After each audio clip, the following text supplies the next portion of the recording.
ಎಲ್ಲರಿಗೂ ನಮಸ್ಕಾರ. ಸ್ವಯಂಚಾಲಿತ petrol engine 7 HP front Rotary wholesale ದರದಲ್ಲಿ ದೊರೆಯುತ್ತದೆ.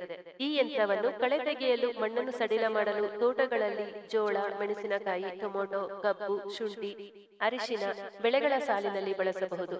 15 ಇಂಚು ಅಗಲ ಹೊಂದಿರುವ ಎಲ್ಲಾ ಬೆಳೆಗಳ ಸಾಲಿನಲ್ಲಿ ಈ ಸ್ವಯಂಚಾಲಿತ ಯಂತ್ರವನ್ನು ಸುಲಭವಾಗಿ ರೈತರು ಬಳಸಬಹುದು. ಇದು 170F petrol engine, 212cc four stroke petrol engine ಆಗಿದೆ. VRL ಟ್ರಾನ್ಸ್ಪೋರ್ಟ್ ಮೂಲಕ ರೈತರ ಸ್ಥಳಗಳಿಗೆ ಕಳಿಸಿಕೊಡಲಾಗುವುದು. ಹೆಚ್ಚಿನ ಮಾಹಿತಿಗಾಗಿ ಸಂಪರ್ಕಿಸಿ ಕೃಷಿ ಬಂಧು ಏರವಳ್ಳಿ ಸುಂಕದಕಟ್ಟೆ, ಬೆಂಗಳೂರು, ಆಂಜನೇಯ ಸ್ವಾಮಿ ದೇವಸ್ಥಾನದ ಹತ್ತಿರ. ಈ ಮಾಹಿತಿಯನ್ನು ಶೇರ್ ಮಾಡಿ, ಇತರರಿಗೂ ಮಾಹಿತಿ ನೀಡಿ. ಧನ್ಯವಾದಗಳು.